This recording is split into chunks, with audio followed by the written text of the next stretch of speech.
I'll just check. Committee members, can you hear me okay? Thumbs up, thumbs up, thumbs up. All right, that's good.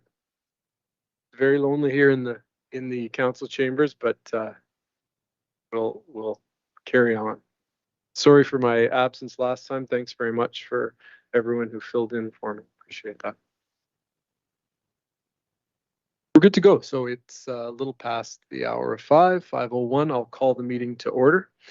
I'll start with the land acknowledgement statement and say that we acknowledge with respect the history, spirituality, and culture of the Anishinaabeg, the people of the Three Fires known as the Ojibwe, Odawa, and Potawatomi Nation who have inhabited this land from time immemorial. And further give thanks to the Chippewas of Saugeen and the Chippewas of Nawash, now known as the Saugeen Ojibwe Nation, as the traditional keepers of this land. We also recognize that the Métis and Inuit whose ancestors shared this land and these waters. May we all, as treaty people, live with respect on this land and live in peace and friendship with all its diverse peoples. I'm going to add a little bit to our land acknowledgement statement. I think that depending on your exposure, we've had a lot of conversation about, since we started land acknowledgements, it sometimes feels very rote and predictable that people will sit and read an acknowledgement. And the spirit of the acknowledgement is to really be mindful about a different future. And I think that the word treaty has come to have a different meaning. And it's really about an agreement between people and a relationship. And I think that I read a really interesting book, a short novel, and I'd be happy to share it with anybody. It's called Treaty Words, and it talks about our agreement to live together peacefully on this land. And as settlers, we probably have something to learn about that. When we arrived here, we made an agreement to live peacefully on this land and share this land. And I think at this point we have an opportunity to reconsider that and look at a different future. And this book that I read, or this short story, had a conversation about how we build a relationship and make an agreement. We make an agreement with other people, and we make an agreement with the land and all the creatures on it to live here peacefully, and we live here with respect for each other. So I would just add that, and I thank you for listening to my acknowledgement. So moving forward, I would look at the agenda. Now, our secretary has a comment to make about our agenda, and I'll leave it to you. You explained it to me, but I'll let you do it because you'll do it better. Yeah. Okay. Sorry, I'll turn to the planner. Thank you, Mr. Chair, and just through you to the rest of the committee members. I just noticed a very slight change in the agenda in terms of the application numbers. The agenda, as written, reads the application before us as B05 2023 and B06 2023. I believe the files are actually B04 20 or B04 23 and B05 23. We just jumped up one number ahead there. Okay, thank you for that. I'll look to my committee members. Do we have any questions, or is that makes sense to everyone around the table? Around the table, literally and virtually? Okay, I'll ask for a mover and a seconder. Moved by Councillor Coburn and seconded by Committee Member McMillan. All those in favor? All right, that motion is carried. Ryan, I have one question. Certainly. Sorry. These applications were on the last agenda, and they were B0523 and B0623 on that agenda. So are they 04 and 05, or are they 05 and 06?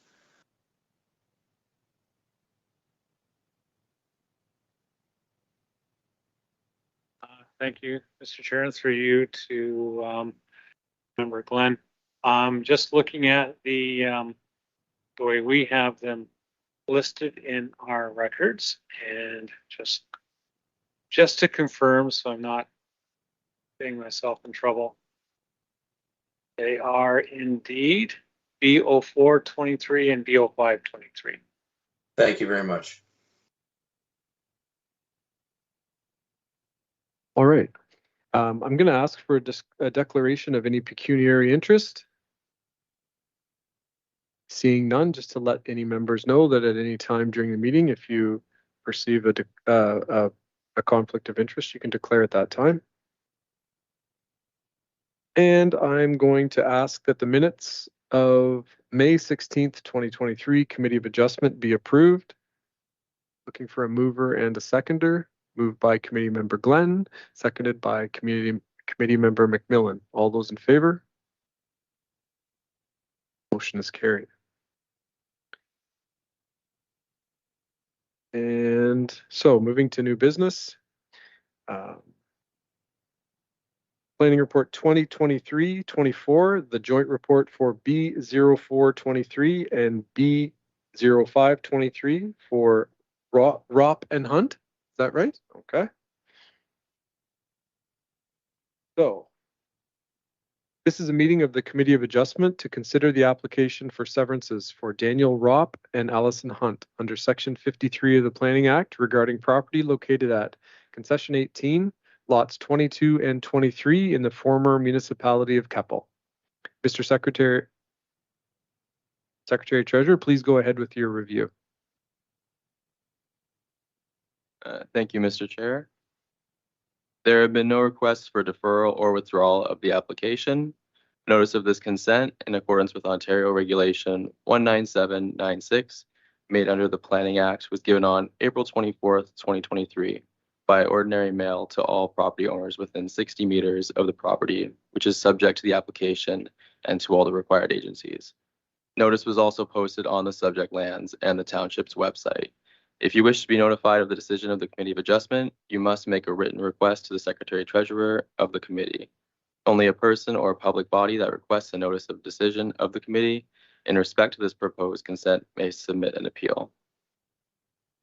Thank you, Mr. Secretary Treasurer. Could the planner give us an updated planning report regarding this file? Thank you, Mr. Chair. I'm going to defer to our consulting planner, Marilyn Cameron from JL Richards, who wrote the report, to provide an update. Thank you. Thank you, through you, Chair. So the applications, the subject applications 04 and 05 are a request to sever the subject property into 3 parcels. Parcel A of 40 hectares to the west of the subject property, Parcel B of 20 hectares to the east of the property, and Parcel C of 20 hectares to be retained between these. The lot is currently used for agricultural uses, and the proposed would facilitate a single detached dwelling on each of the severed and retained parcels. These are proposed to be built within building envelopes identified in a karst assessment and the attachment labeled proposed lots and building envelope plan. This would change the uses to residential, which is permitted within the agricultural and rural designations. The subject property currently contains 2 unserviced cabins on the subject site.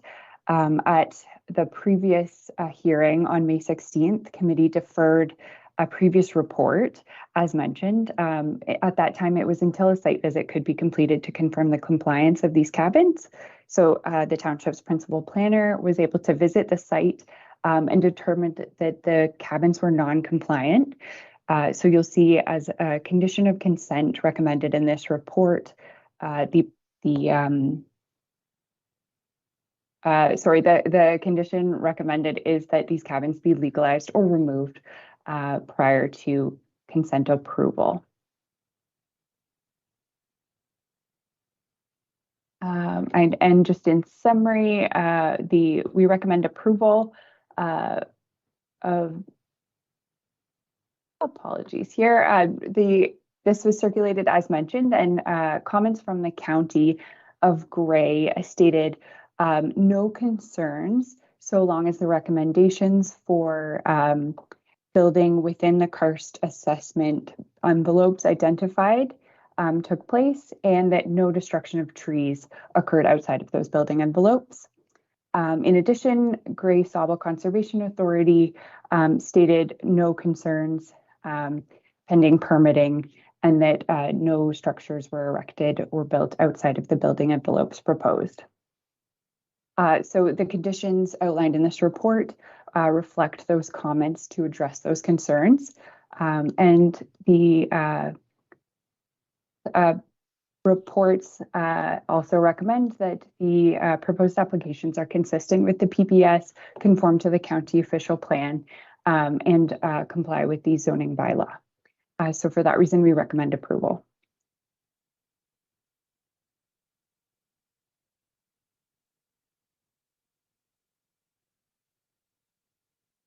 Pardon me. Thank you very much. I will now call upon the applicant who may wish to make comment on the application. Please state your first and last name for the record prior to beginning.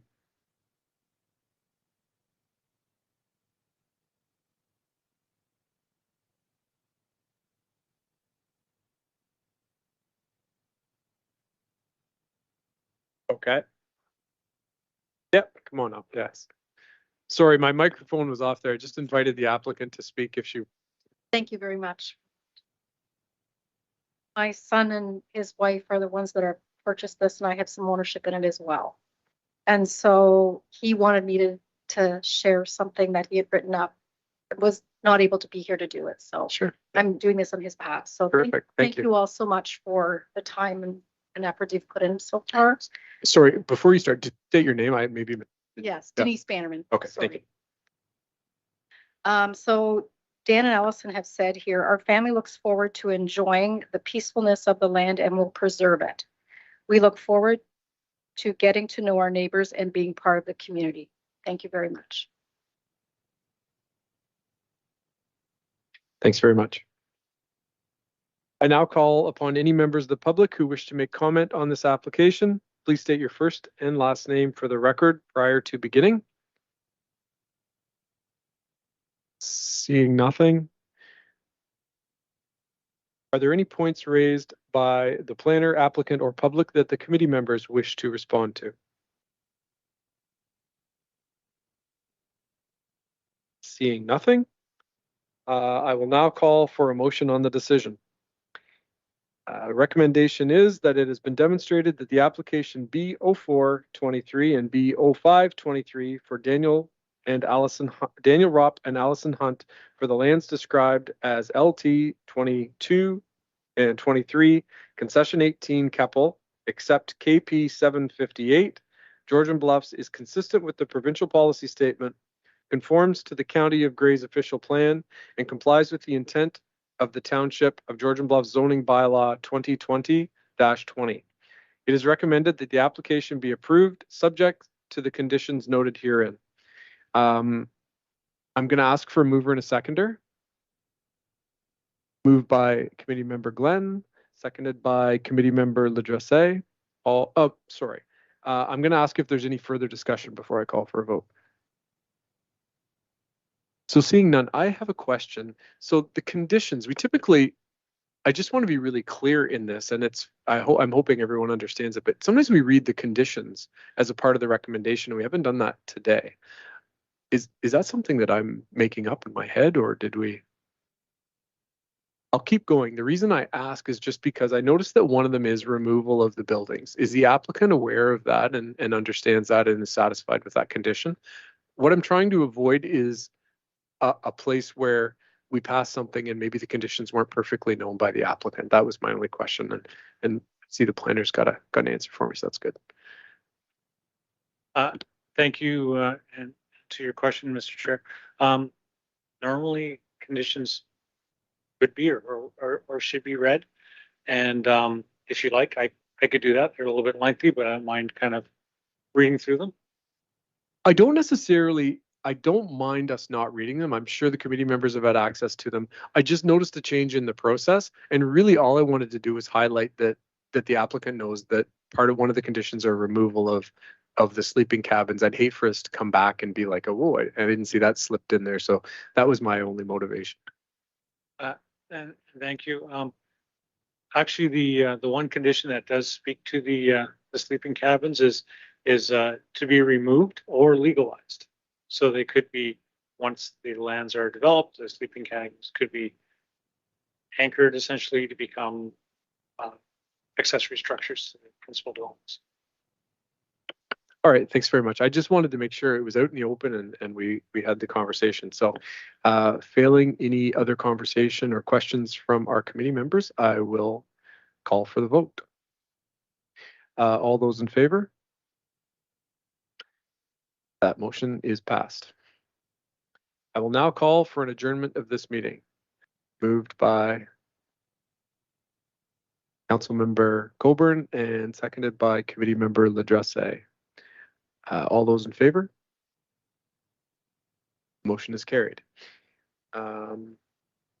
So our next item of business is unfinished business that staff be directed to resubmit B-03-23 decision for signature of committee members to reflect the proper application number. Thank you. Have a good night. So I'm going to ask for a mover and a seconder, and then I'll ask for some clarification. Moved by Councillor Coburn, seconded by Committee Member McMillan. So I'm looking to the planner. Did you want to add some context to this? Thank you, Mr. Chair. I'm just pulling it up here. The original decision that was signed had an incorrect application number on it, and I'm sorry, but I can't remember what that incorrect number was. But the decision has now been updated to have the correct B03-23 number on it for Mr. Holdaway, and it's just a matter of recirculating that decision for new signatures. Thanks very much. So I'll jump in then. So what we can expect is then we'll just see a transmission of the thing. So we'll need another signature from committee members. Is that what we're looking for? Okay. Committee members, any questions? Okay. I've already asked for a mover and a seconder, so I will call the vote. All those in favor? Now that motion is carried. So that's all the business that we have for tonight. The Committee of Adjustment will meet as regularly scheduled in approximately a month's time on July 18th at 5 p.m. If there's no further business, I will now call for an adjournment of the meeting. Moved by Committee Member Glenn and seconded by Committee Member McMillan. All those in favor? That motion is carried. Thanks very much, folks. Have a good night.